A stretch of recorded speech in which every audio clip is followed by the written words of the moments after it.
प्रारंभिक राजवंशीय मिस्र एकीकरण का काल था, लेकिन समेकन का भी, और कभी-कभी क्रूर महत्वाकांक्षा का भी। फिरौन केवल शासक नहीं थे, उन्हें देवता माना जाता था। उनकी शक्ति निरपेक्ष थी, फिर भी लगातार चुनौती दी जाती थी। जोसर का लंबा शासनकाल, लगभग 2 दशकों का अनुमान लगाया गया है। क्या इसने उनकी स्मारकीय निर्माण परियोजनाओं को बढ़ावा दिया? स्टेप, पिरामिड, इंजीनियरिंग और डिजाइन की उत्कृष्ट कृति सक्कारा के परिदृश्य पर हावी है। इसका निर्माण मानव सरलता का प्रमाण आज भी एक चमत्कार बना हुआ है। परियोजना का विशाल पैमाना चौंका देने वाला है। इसके निर्माण में प्रयुक्त विशाल पत्थरों को निकालने, परिवहन करने और आकार देने के लिए आवश्यक कार्यबल की कल्पना कीजिए।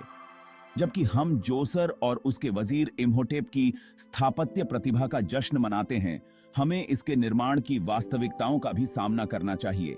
क्या श्रम शक्ति पूरी तरह से इच्छुक प्रतिभागियों से बनी थी, जो धार्मिक उत्साह और अपने फिरौन के प्रति समर्पण से प्रेरित थे, या इस स्मारकीय उपक्रम में जबरदस्ती और जबरन श्रम ने भूमिका निभाई? उत्तर प्राचीन इतिहास के कई पहलुओं की तरह रहस्य में डूबा हुआ है। हालांकि यह स्वीकार करना आवश्यक है कि स्टेप पिरामिड और आसपास के परिसर की भव्यता मानवीय कीमत पर आई होगी। जोसर के शासनकाल के इस पहलू की खोज करने से हमें उनकी विरासत की अधिक सूक्ष्म समझ प्राप्त होती है। जबकि कोई भी प्रत्यक्ष प्रमाण जोसर द्वारा गुलाम मजदूरी के उपयोग की ओर इशारा नहीं करता है, लेकिन उसके समय की सामाजिक संरचनाओं पर विचार करना आवश्यक है। प्राचीन मिस्र एक पदानुक्रमित प्रणाली के भीतर संचालित होता था। फिरौन, जिसे जीवित देवता माना जाता था, के पास पूर्ण शक्ति थी। जोसर की निर्माण परियोजनाओं के विशाल पैमाने से श्रम की व्यापक लामबंदी का पता चलता है। यह स्वीकार करना महत्वपूर्ण है कि इस तरह की स्मारकीय उपलब्धियां मानवीय कीमत पर आई होंगी। एक फिरौन का जीवन शक्ति और देवत्व के अपने बाहरी प्रदर्शन के बावजूद अपनी चिंताओं के बिना नहीं था। हड़पने का खतरा, किसी प्रतिद्वंद्वी दावेदार या महत्वाकांक्षी रईस द्वारा उखाड़ फेंके जाने का खतरा सत्ता के गलियारों में छिपी एक निरंतर छाया थी। जोसर अपने नवाचारों और सफल शासनकाल के बावजूद इन आशंकाओं से अछूते नहीं थे। उनकी स्मारकीय निर्माण परियोजनाओं, विशेष रूप से स्टेप पिरामिड की प्रकृति को उनकी शक्ति को मजबूत करने और संभावित प्रतिद्वंद्वियों को रोकने के तरीके के रूप में व्याख्यायित किया जा सकता है।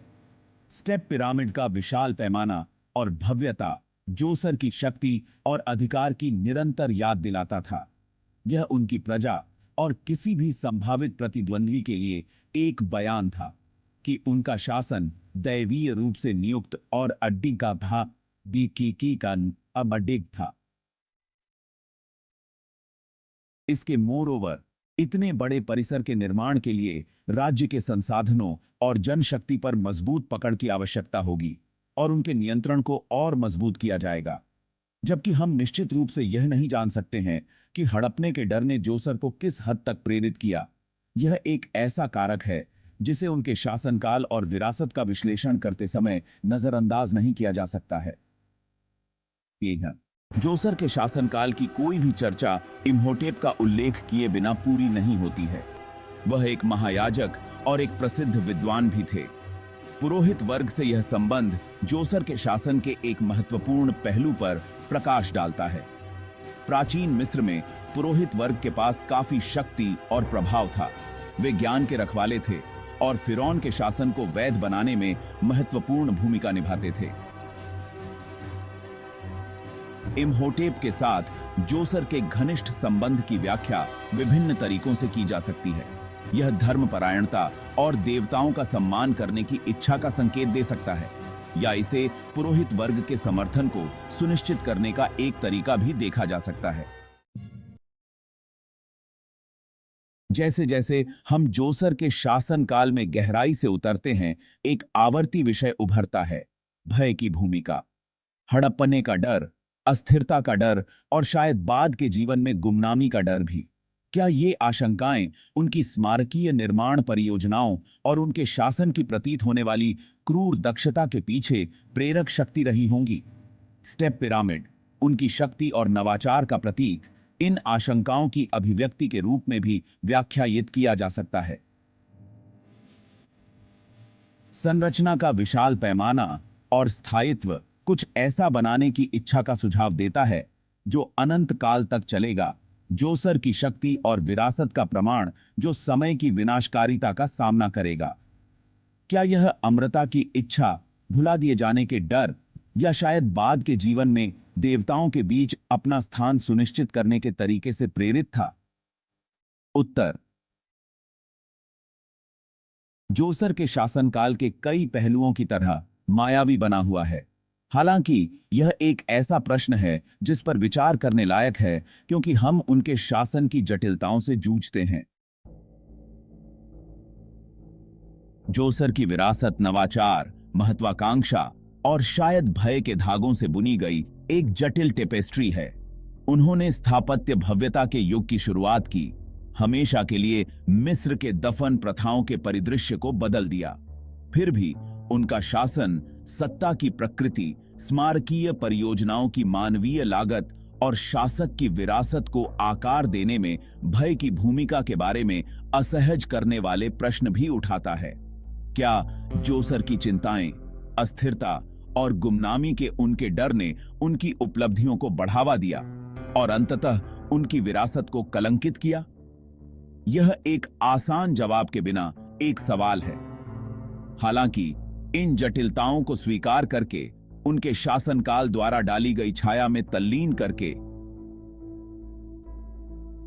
हम जोसर की अधिक सूक्ष्म और अंततः अधिक मानवीय समझ प्राप्त करते हैं। वह फिरौन जिसने पत्थर से निर्माण करने की हिम्मत की और जिसकी विरासत हमें सहस्राब्दियों बाद भी प्रेरित और अंतर्द्वंद्व करती है। जोसर का शासनकाल नवाचार और नियंत्रण दोनों के लिए मानवीय क्षमता का प्रमाण है। उनकी स्थापत्य उपलब्धियों, विशेष रूप से स्टेप पिरामिड ने मिस्र के इतिहास में एक महत्वपूर्ण मोड़ को चिह्नित किया। फिर भी ये उपलब्धियां एक कीमत पर आईं, जो उनके शासन में काम करने वालों द्वारा वहन की गई। पुरोहित वर्ग के साथ जोसर के घनिष्ठ संबंध प्राचीन मिस्र में धर्म और राजनीति की परस्पर जुड़ी प्रकृति को उजागर करते हैं, जबकि उनकी परियोजनाओं का विशाल पैमाना जबरन श्रम के उपयोग और विशाल कार्यबल पर नियंत्रण बनाए रखने के लिए नियोजित विधियों के बारे में प्रश्न उठाता है। जोसर की विरासत एक विरोधाभास है, मानव सरलता का प्रमाण और शक्ति के लिए प्रगति की शक्ति और उत्पीड़न के स्रोत दोनों होने की याद दिलाता है। इन जटिलताओं से जूझकर, प्रकाश के साथ साथ छाया को स्वीकार करके, हम नेतृत्व की बहुआयामी प्रकृति और प्राचीन मिस्र के स्थायी रहस्यों के लिए अधिक गहन प्रशंसा प्राप्त कर सकते हैं। थे। जैसे ही हम जोसर के शासनकाल की अपनी खोज को समाप्त करते हैं, हमारे पास उत्तरों से ज्यादा प्रश्न हैं। समय की रेत अक्सर पूरी सच्चाई को स्पष्ट कर देती है, जिससे हम सबूतों के टुकड़ों को एक साथ जोड़ लेते हैं और अपनी समझ के लेंस के माध्यम से उनकी व्याख्या करते हैं।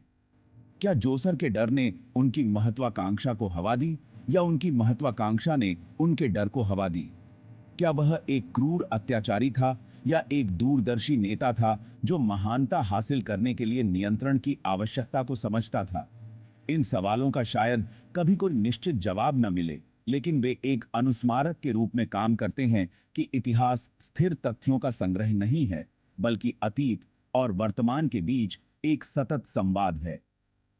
जोसर के शासनकाल का अध्ययन जारी रखकर, न केवल उनके स्मारकों की खुदाई करके, बल्कि उनके शासन की जटिलताओं को भी उजागर करके, हम मिस्र के इतिहास में इस महत्वपूर्ण व्यक्ति की अधिक संपूर्ण समझ के करीब पहुंचते हैं।